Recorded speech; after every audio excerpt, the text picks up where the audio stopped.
Menarik sekali mengenai batik. Saya rasa pulang dari sini saya mau cari beberapa batik supaya nanti jangan salah makanya.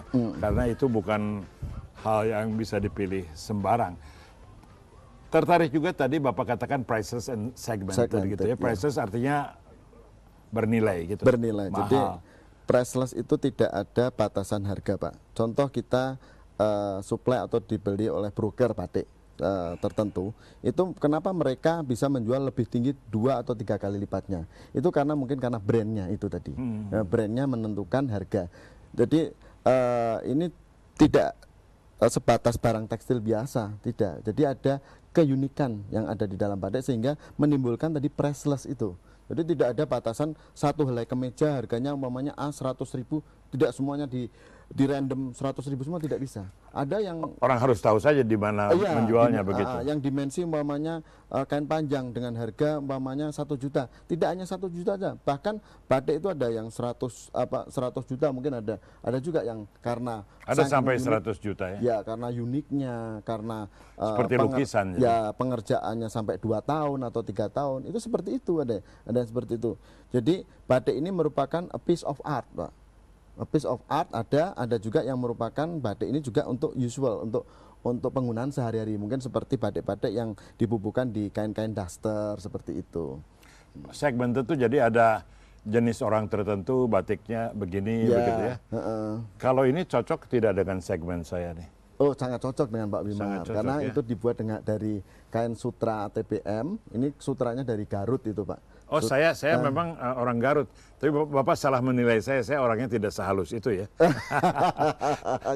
Tapi Pak, jadi sebaliknya barangkali kita bisa membuat kepribadian kita sedikit di-style kepada pemakai. Ini merupakan pakaian, ini kan representasi dari pencitraan dari kepribadian kita. Ya, kepribadian baik kita sekarang atau kita sebagaimana maunya kita begitu. Ya. Kalau ini berapa lama Pak membuatnya? Itu sekitar 2 bulan, Pak. 2 bulan. Ada namanya batik begini? Itu ragam hias, Pak. Itu semenan. Karena sudah kita rubah. Semenan itu apa? Semen. Jadi dulu itu apa namanya, karena ada long-long seperti ini disebut zaman dulu adalah motif semen. Oh, bukan semen yang bukan gedung itu. Ya. Ini ada long-long, ini awan ini, Pak. Ini adalah awan seperti itu. Nah, kalau yang ini adalah pisang Bali. Pisang Bali. Pisang Bali. Mahal mana Pak, itu atau ini Pak? Oh, sama aja Pak. Itu sama aja ini pisang Bali. Kenapa kita membubuhkan motif swastika ini? Karena batik ini juga pengaruh dari Cina. Jadi Chinese influence. Bukan swastika Nazi Jerman. Nazi bukan swastikanya China. Ini dari keramik-keramik Cina, Pak, biasanya.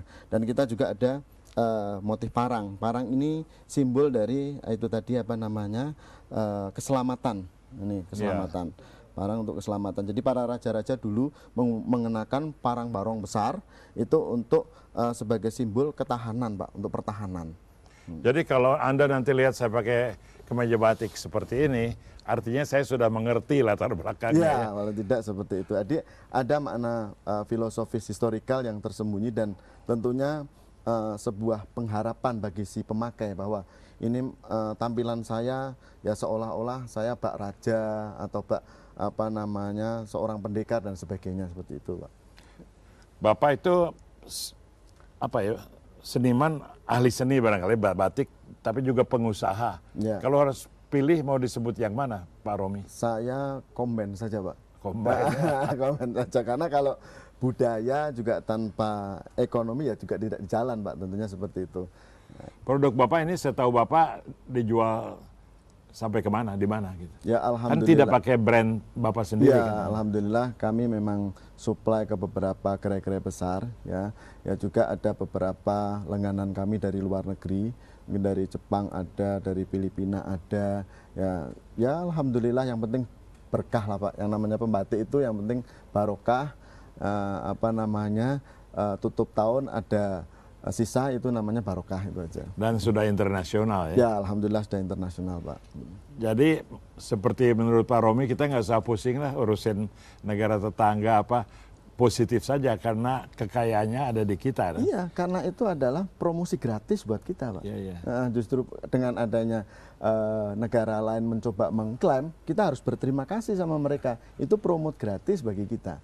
Bapak sudah 4 generasi ya, jadi ada kontinuitas dari generasi pertama sampai ke-4.